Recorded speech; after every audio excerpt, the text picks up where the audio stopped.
Hello, my name is John Matthew Upledger, and I wanted to speak to you about the upcoming Upledger Institute United Kingdom's 2012 Symposium called The Rhythm and the Resonance.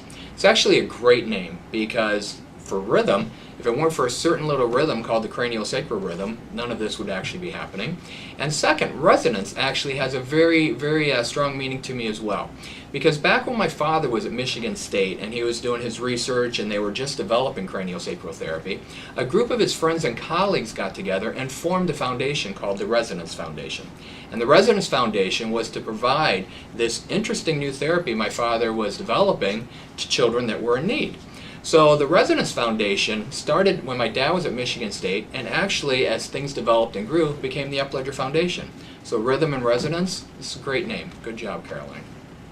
We also have some great speakers. And I'm not just speaking about me. We have some excellent speakers that she's lined up. One being Stan Jerome. Stan Jerome is a master. And I say he's a master, not just because he's a master at what he does, but he's also now the ombudsman of a class we have in the Somato-Emotional Release Techniques curriculum called Mastering the Inner Physician. And he's become the ombudsman because he's one of the top people in dialoguing. And he's really done a lot to help us develop and further that. He's teaming up with Chaz Perry, who's also incredible with dialoguing. Chaz is the ombudsman for the Upledger Institute Somato-Emotional Release curriculum, as well as the advanced curriculum. So getting both of them on stage at the same time, I think, is a very special treat. Not only are they good friends and work well together, but they are two of the most experienced people in that field. So I'm really happy about that. We also have Carol McClellan. Carol McClellan is also excellent. She's been in the pregnancy and birthing field for probably more years than she'd want me to say, but she's been around for a while, and she's actually also the ombudsman for the Upledger Craniosacral Therapy 1 course, which is the gateway for the instructors to get involved in all the different courses. Carol does an awesome job with that, and she'll be talking about why women welcome craniosacral therapy in the journey of pregnancy.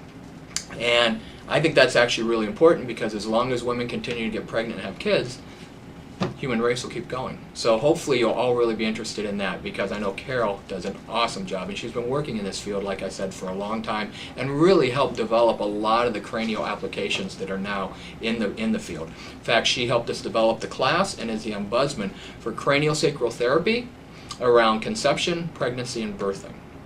We also have Ken Frey. Ken Frey is also a great guy. All four of these presenters I'm actually personal friends with because I have the utmost respect for them. Ken Frey's teaching style actually reminds me a lot of my dad. He's kind of got a very cool laid-back style, kind of like a little jazz cat from New York. So I think you'll really like Ken. And he's going to be talking about, you've treated the membranes, now reach further into the cranium. And Ken has also been around for a long time, and I've always enjoyed working with him. He's one of the top therapists in our world, and I think you'll really enjoy his presentation. And the way this has been set up, I think, is great, because you'll have the presentations, and then you'll have the symposiums.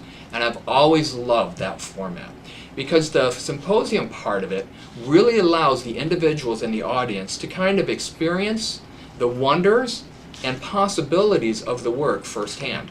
In fact, it was during one of our very first symposiums, my father was actually working on a war veteran. And he had all kinds of illnesses, but I don't think he was actually specifically diagnosed with post-traumatic stress syndrome or disorder because that was before that was actually a common term.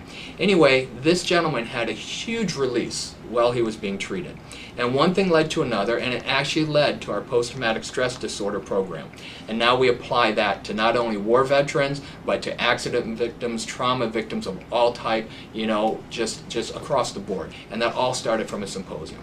So, Caroline's put together a great lineup of speakers, an awesome format, so I really hope you'll be able to join us there. I really look forward to seeing you. Take care.